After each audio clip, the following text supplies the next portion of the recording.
तो आ गए आप रोचक फैक्ट्स की बारिश को झेलने। तो स्वागत है आपका मजेदार फैक्ट्स की बारिश में। Fact number 20, ghost ship. इसके बारे में आप क्या जानते हो? घोस्ट शिप जो है वो उन शिप को बोलते हैं जो कि हमारे दुनिया में ऐसे कंडीशन में मिलते हैं जिसमें कोई नहीं रहता, ना कोई क्रू, ना कोई उसका सुराग मिलता है। मतलब अगर कोई शिप है वो डूब गया तो फिर अथॉरिटीज को डेड बॉडीज तो मिलती है, बट घोस्ट शिप उसको कहते हैं जो कि चलता हुआ, नॉर्मली चलता हुआ मिले लेकिन उसमें कोई भी ना हो। ये काफी अजीब बात है। कोई शिप अगर डूब गया तब तो इंसान मर गया, वो नॉर्मल केस है, और बॉडी नहीं भी मिला तब इसका मतलब वो कहीं अनंत समुद्र में विलीन हो गया। लेकिन कोई शिप नॉर्मली चल रहा है, तैर रहा है, और आर्मी या किसी को मिला वो शिप, उसमें कोई नहीं है, ये कैसे हो सकता है? तो ऐसी घटना का पूरा लिस्ट है एक विकिपीडिया पेज में, जिसमें आप सारे घटनाओं को देख सकते हो ईयर बाय ईयर।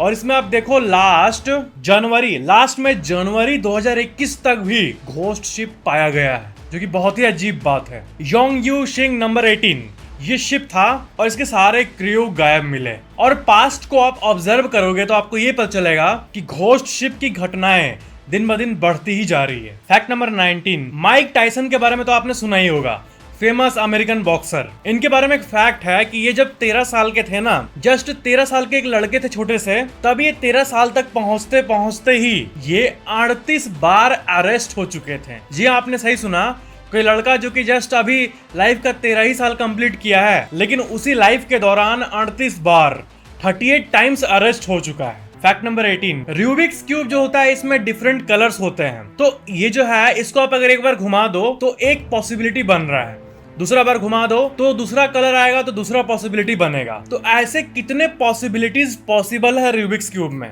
आप बता सकते हो? मैं आपको ऐसा पास्ट में बताया हूं कभी कि इसमें आपका क्विंटिलियन मतलब खरबों, लरबो चरबो, मतलब बहुत इसमें पॉसिबिलिटीज बन सकते हैं। बट एग्जैक्टली बोलूं ना तो जो आप अपने स्क्रीन पे देख रहे हो ये है एक स्टैंडर्ड रूबिक्स क्यूब का पॉसिबल कॉन्फ़िगरेशंस। फैक्ट नंबर 17, क्या आपको पता है कि जो मॉडर्न एज टर्म जो है, ये क्रश जो वर्ड है जो हम लोग यूज करते हैं अक्सर कि हाँ इसका इस पे क्रश है, तो ये ना इनफॉर्मल सा एक वर्ड है जिसको हम लोग नॉर्मली क्रश बोलते हैं।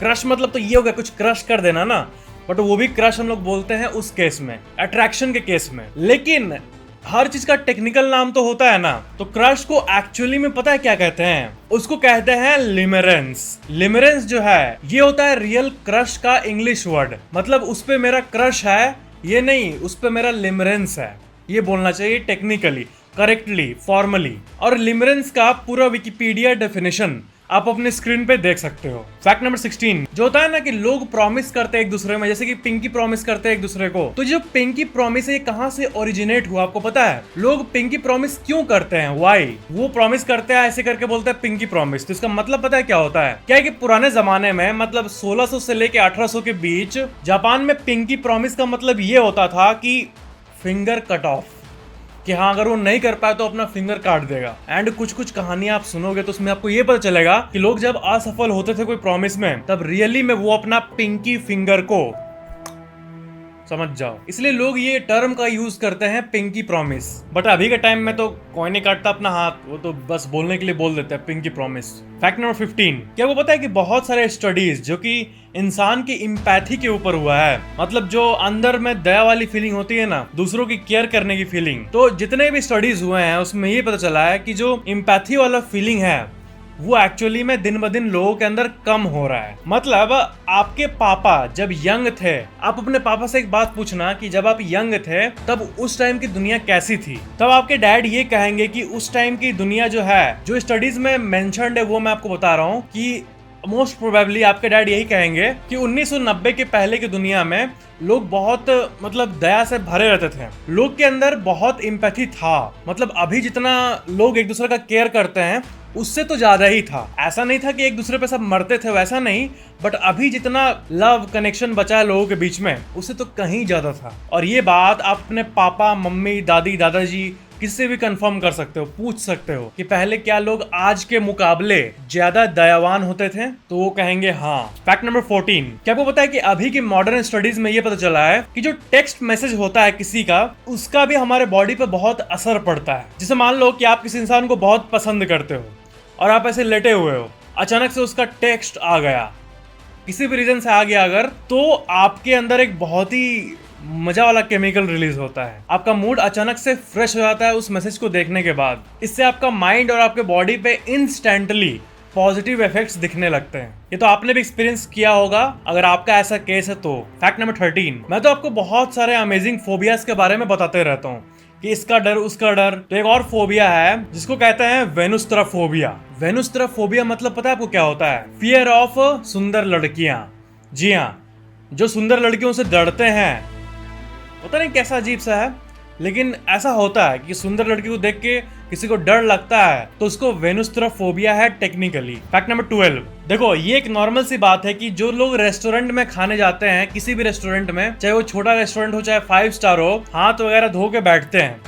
हाथ धो के लोग बैठते हैं, देन क्या करते हैं कि मेन्यू को पढ़ते हैं, ऑर्डर करते हैं, खाना आता है, खाते हैं। बट आपको पता है जो रेस्टोरेंट का मेन्यू कार्ड होता है वो सबसे डर्ट से भरी चीजों में से एक है और खराब बैक्टीरिया से भरी हुई चीजों में से एक है। इसलिए अगर आप मेन्यू कार्ड को पकड़ते हो तो फिर से एक बार हाथ जरूर धो लो और दूसरे फैमिली मेंबर को मेन्यू कार्ड्स दिखाओ और उनको पकड़ने से उसको मना कर दो, क्योंकि बिना मतलब के क्या सब कोई मेन्यू कार्ड को पकड़ के देखते रहते हैं। मेन्यू कार्ड हमेशा पब्लिक प्रेजेंस में रहता है एंड यही वो रीजन है कि उसके बाद भी हैंड वॉश कर लेना चाहिए। फैक्ट नंबर 11, इस दुनिया में बहुत सारे हार्ड क्वेश्चंस है। मतलब टेक्निकली इस दुनिया में जितने भी क्वेश्चंस है उसको हम लोग रैंक करें तो एक लिस्ट बनेगा एंड उसमें हार्ड और इजी का लेवल आएगा। तो अगर मैं आपसे पूछूं कि आप कैसे हो तो आप बोलोगे मैं बढ़िया हूं, तो ये तो इजी क्वेश्चन हो गया, ठीक है। बट अगर मैं आपसे पूछूं कि डिस्क्राइब योरसेल्फ, अपने आप को डिस्क्राइब करो, डिस्क्राइब योरसेल्फ, तो अकॉर्डिंग टू सर्वेज ये लोगों को सबसे हार्ड प्रश्न लगता है। किसी इंटरव्यू में भी अगर कोई कह दे कि अपने आप को डिस्क्राइब करो, अपने आप के बारे में बताओ, ये अलग क्वेश्चन है,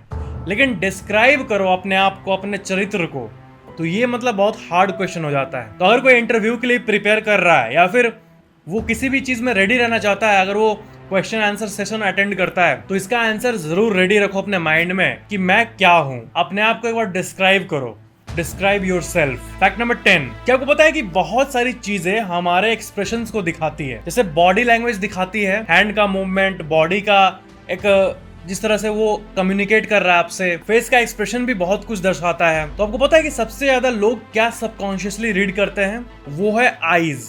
जो आंख बताता है ना किसी चीज में, कम्युनिकेशन में जो चीजें आंख रिवील करता है ना वो कोई और चीज नहीं रिवील कर पाता है। आंखें बहुत कुछ बताती है एक इंसान के बारे में। मतलब एक्सप्रेशन रीड करने का अगर आप लिस्ट बनाओ तो आंख को आपको टॉप लिस्ट में रखना होगा, क्योंकि आंख बहुत अजीब सी चीज है कि आंख में क्या दिख रहा है आपको? बस ये दिख रहा है ना, ये व्हाइट पार्ट दिख रहा है और ये ब्लैक पार्ट दिख रहा है और आपको पलके और ये पूरा फिगर दिख रहा है, बट ये बहुत कुछ कम्युनिकेट करती है। किसी का फेस अगर नॉर्मल हो और वो देखे आपके तरफ तो उसके आंखों को देख के आप बता दोगे कि वो मेरे में, मतलब उसको इंटरेस्ट है कि नहीं मेरे से बात करने में, या फिर कोई इंसान कैसा है, उसका नेचर कैसा होगा। ये सब आंख से ही आप रीड कर सकते हो अगर आप इस चीज को ध्यान से देखो तो। एंड ये काफी मिस्टीरियस बात है कि आंख इतनी कुछ बता देती है। इतना बड़ा फेस जो नहीं बताता वो एक्चुअली में आंख बताने में सक्षम होती है। फैक्ट नंबर 9, क्या आपको पता है कि ह्यूमर, जो जोक्स होते हैं उसको प्रोसेस करने में भी अच्छा खासा ब्रेन एनर्जी लगता है। जैसे 5 लोग बैठे हैं, उसमें से एक जोक मारा, बाकी 4 लोग को हंसना है, तो देखना कि कभी कभी ऐसा होता है कि 2 लोग तो हंसे बट 2 लोग को जोक समझ नहीं आता है। ऐसा अक्सर होता है, ये कॉमन सी चीज है, एडमिट करो या ना करो। बट वो हंस देते वो अलग बात है, बट एक्चुअली में जोक जो है ना वो कभी कभी बाद में हिट करता है या फिर नॉर्मल केस में पहले ही समझ आ जाता है। तो जोक जो है 5-6 ब्रेन के सेंटर्स एक साथ काम करते हैं आपके, तब जाके आपको कोई ह्यूमर, कोई जोक या फिर कोई सरकाज़म समझ आता है। मैं आपसे नॉर्मली एक लाइन बोलूं कि मैं चेयर पे बैठा हूं, ये तो आपको दिख रहा है, आपको समझ आ रहा है, आपको थोड़ी कोई प्रोसेसिंग पावर चाहिए कि ये चेयर पे बैठा है, अच्छा ये चेयर पे बैठा है, ऐसा थोड़ी होता है, टाइम नहीं लगता प्रोसेस होने में। सिंपल लाइन इजीली प्रोसेस हो जाता है। बट अगर कोई जोक मारे और या फिर कुछ सार्केज्म, व्यंग करे किसी के ऊपर, तो उसको समझने में टाइम लग जाता है, क्योंकि ब्रेन के बहुत सारे पॉइंट्स उसको प्रोसेस करने लगते हैं एंड प्रोसेसिंग में टाइम जाता है। बट कुछ लोग ऐसे होते हैं जो कि एक बार में ही जोक को समझ जाते हैं, बट वो इसलिए होता है क्योंकि वो पास्ट में भी ऐसे जोक्स को सुने हैं और बहुत सुने हैं, इसलिए उनको आइडिया हो गया है और इसलिए वो जल्दी प्रोसेस कर लेते हैं। बट कुछ लोगों के साथ, ऑलमोस्ट हाफ से थोड़ा कम, 40% लोगों के साथ ऐसा होता है कि वो कोई सार्केज्म को थोड़ी देर बाद समझते हैं, मतलब 5-6 सेकंड या फिर 10 सेकंड का डिले होता है, तब जाके उसको उस लाइन का पूरा फुल मतलब समझ आता है। अरे हाँ उसने तो ऐसा बोला था, हाँ ऐसा आप कहते हो बाद में जाके। फैक्ट नंबर 8, आपने हैंगओवर वर्ड के बारे में जरूर सुना होगा। हैंगओवर मतलब जैसे कोई आज अगर अल्कोहल का कंजम्पशन किया तो उसको नेक्स्ट दिन दिमाग पूरा चिड़चिड़ा रहता है। इस चीज को हम लोग कॉमनली हर कोई को पता है कि इसको हैंगओवर कहते हैं। बट क्या आपको पता है कि इमोशनल हैंगओवर भी होता है? जैसे आपके साथ कोई ऐसी घटना घट गई जो कि आपके लिए पूरी शॉकिंग थी, चाहे वो अच्छी चीज बहुत घटी या फिर कोई नेगेटिव चीज घट गई। अब कोई चीज बहुत ज्यादा नेगेटिव घटती है तो आप थोड़ी उसको भूल जाते हो इतना इजिली। आप दूसरों को दिखा सकते हो कि हाँ मैं भूल गया, बट आप अपने आप से पूछना, या फिर आप तो खुद जानते ही होगे कि जब आप अकेले में होते हो तो आप ऐसे बैठ के सोचते हो कि मतलब ऐसा क्यों हुआ, ऐसा क्यों किया मैं, या फिर उसने ऐसा क्यों किया, क्या जिंदगी, ऐसा सोचते रहते हो। तो इस चीज को इमोशनल हैंगओवर कहते हैं टेक्निकली। मतलब किसी इवेंट के बाद उस इवेंट के बारे में बार बार सोचते रहना, इसको कहते हैं इमोशनल हैंगओवर। एंड ये भी उतर जाता है दारू के हैंगओवर की तरह, बट इसमें टाइम लगता है। कोई घटना अगर कल घटी, उससे आपको आज जितना फर्क पड़ रहा है वो आपको आज कल परसों तक उतना ही पड़ेगा, आपके ब्रेन में नाचता रहेगा। लेकिन आज से 5 महीने बाद, 6 महीने बाद, 7 महीने बाद, वो भले कितनी भी इंटेंस घटना हो, समय यानी टाइम उसे हील कर देता है, ठीक कर देता है। जितना टाइम बीतता है उतना ही आपके लिए कोई घटना इनसिग्निफिकेंट हो जाती है और नेगेटिव घटना ज्यादा होती है, और ज्यादातर पॉजिटिव जो घटना होती है वो हमारे साथ बहुत लेट तक रहती है, क्योंकि हम उसके बारे में सोच सोच के अपने आप को अच्छा फील करते हैं। इसलिए पॉजिटिव थॉट्स हमेशा हमें वैल्यू प्रोवाइड करती है, और नेगेटिव थॉट्स को तो ऐसे भी हम लोग भूलना चाहते हैं, और हमारा ब्रेन भी उसे इनसिग्निफिकेंट बना देता है, पुराने नेगेटिव घटनाओं को। अब मुझे पता है कि आप लोगों में से कुछ लोग कमेंट करोगे ऐसे कॉमेडिक कमेंट सब, क्या मेरी जिंदगी में तो सब नेगेटिव ही घटा है, क्या पॉजिटिव घटा है। फैक्ट नंबर 7, देखो कोई भी जानवर आवाज निकालता है अगर, तो वो एक दूसरे से कम्युनिकेट करने के लिए निकालता है। जैसे कि कुत्ता कोई भौंका तो अक्सर वो अपने बाकी साथियों से कम्युनिकेट कर रहा होता है, उनको बुला रहा होता है, या फिर उनसे बातचीत कर रहा होता है कि चलो मिल के इस गाड़ी के पीछे करते हैं, उसको बोलेंगे भाओ भाओ भाओ। तो हर एक जानवर अपने एक दूसरे से कम्युनिकेट करते हैं। बट रिसर्च में ये पाया गया है कि जो बिल्लियां हैं ना, स्पेसिफिकली वो जो मियाओ करती है वो असल में इंसान से कम्युनिकेट करने के लिए करती है, ना कि एक दूसरे से। साइंटिस्ट्स और रिसर्चर्स का ये मानना है। इस चीज से रिलेटेड आप कई आर्टिकल्स को भी देख सकते हो, जैसे ASPCA का भी एक आर्टिकल है म्यूइंग और यॉलिंग के ऊपर, जिसमें आप देख सकते हो कि ये कम्युनिकेट करते हैं इंसानों से, कम्युनिकेटिंग विथ पीपल, इसलिए वो मियाओ करते हैं। तो अब से कोई बिल्ली, कोई कैट आपके आंखों में देख के मियाओ बोले, तब समझ जाना कि वो आपको हाय बोल रही है, literally. Fact number 6, Walt Disney, जिन्होंने डिज्नी को बनाया, आपको पता है उनके ऐसे भी कई दिन गुजरे हैं पास्ट में, इसमें वो लिटरली जो डॉग फूड है, जो कुत्ते खाते हैं, वो खा के सरवाइव किए हैं। ऐसे ऐसे दिन आए उनके। आप इस आर्टिकल में देख सकते हो कि वॉल्ट डिज्नी जो है वो फोर्स हो गए थे अपने कंपनी को डिसॉल्व करने में, और एक टाइम पे अपना रेंट भी नहीं भर पा रहे थे, और डॉग फूड से वो अपने आप को जिंदा रख रहे थे। उनके पास पैसे की इतनी कमी हो गई थी, और वहां से आज तक का सफर देखो। डिज्नी मार्वल कंपनी जो कि अभी के मतलब वर्ल्ड को रूल कर रही है, यंगस्टर्स को इतना इन्फ्लुएंस कर रही है, वो कंपनी के जो मालिक थे, डिज्नी के मालिक, वो एक टाइम पे ऐसे हो गए थे। तो इसलिए आपके लाइफ में कितना भी हद टाइम एक फ्रेम बीते, हद कंडीशंस का, लेकिन याद रखना कि कुछ भी संभव है आगे जाके। फैक्ट नंबर 5, ये एक बहुत डीप फैक्ट है, इसको सुनना। क्या है कि किसी के ऊपर भी अगर हम लोग कुछ बहुत ज्यादा नॉर्मल से अलग रिएक्शन करने जा रहे हो ना, जिसके आपको सुनने में आया कि आपके किसी दोस्त ने आपके बारे में कुछ कह दिया, तो अब आप डिसाइड करोगे कि रुको अब मैं मिलूंगा तो उसको बताऊंगा, आज शाम को ही जाऊंगा, मिलूंगा, उसको बताऊंगा कि तुमने ऐसे क्यों बोला। तो ऐसा पाया गया है कि आप ना ऐसे कंडीशंस में आगे जाके कुछ प्रॉब्लम, मतलब देखो लड़ाई झगड़ा वैसे भी यूजलेस होता है, लेकिन ये बात आपके लिए सिग्निफिकेंट है कि नहीं, इसको टेस्ट करने के लिए आप एक काम कर सकते हो। आप अपने ब्रेन को बोल सकते हो कि ठीक है मैं उसको बोलूंगा, लेकिन 24 घंटे बाद। तो फिर क्या होगा पता है, 24 घंटे बीतेंगे, फिर नेक्स्ट दिन अगर तब भी आपके अंदर उतना ही गुस्सा, उतना ही मोटिवेशन रहे कि नहीं मुझे बोलना है उसको, तब आप बोल सकते हो। तब मतलब आपके लिए सिग्निफिकेंट है कि 24 घंटे बाद भी आपके मन में वही फीलिंग है। बट क्या होता है कि ज्यादातर केसेस में, 70 से 80% केसेस में क्या होता है कि 24 घंटे बाद वो गुस्सा ठंडा हो जाता है कि मतलब क्या बोलना, छोड़ो। आप सो के उठते तो ऐसे भी फ्रेश फील करते हो। तो इससे क्या होगा कि आने वाली जो बेकार की चीजें हैं, आने वाले ट्रबल, इंसल्ट, इन सब से आप बच जाओगे। तो साइकोलॉजी यही कहती है कि 24 घंटे का टाइम, इससे आप जज कर सकते हो कि वो आपके लिए कितनी इंपॉर्टेंट चीज है। अगर बहुत ज्यादा सीरियस होगा तब 24 घंटे के, आप 5 दिन के बाद भी आपका गुस्सा उतने ही लेवल पे रहेगा। लेकिन अगर एक दिन में ठंडा हो जाए तब समझ जाना कि वो चीज़ आपके लिए इनसिग्निफिकेंट है। आपको खुद कुछ एनर्जी मन नहीं करेगा बोलने का कुछ, और इससे आप आने वाले अननेसेसरी ट्रबल से बच जाओगे और अपने काम पे ध्यान दोगे देखा जाए तो। फैक्ट नंबर 4, आपने टंग ट्विस्टर्स के बारे में तो जरूर सुना होगा, जीभ का टेस्ट, कि जैसे ये टर्म नहीं है कि चाचा ने चटनी क्या होता है वो, चाचा ने चटनी चटाई जो भी होता है वो। तो ऐसे जो टंग ट्विस्टर होते हैं वो हार्ड होते हैं, उसको रिपीट करके बोलना, तुरंत बोलना बहुत कुछ ही लोग कर पाते हैं। तो आपको पता है कि MIT, जो MIT है, Massachusetts institute of technology, MIT के साइकोलॉजिस्ट्स ने ये बताया है कि दुनिया का सबसे हार्ड टंग ट्विस्टर, जिसको लोग एक बार में 10 बार नहीं बोल पाते हैं, वो है ये जो आप अपने स्क्रीन पे देख रहे हो, pad kid pod curd pulled curd. और आप इस आर्टिकल में नीचे देख सकते हो, यहाँ लिखा हुआ है कि MIT के साइकोलॉजिस्ट ये कह रहे हैं कि इस फ्रेज को अगर कोई 10 बार क्विकली बोल देगा तो उन्हें वो प्राइज देंगे। ये इतना हार्ड है बोलना, क्योंकि ये साइकोलॉजिस्ट ने फाइंड किया, वो भी MIT के।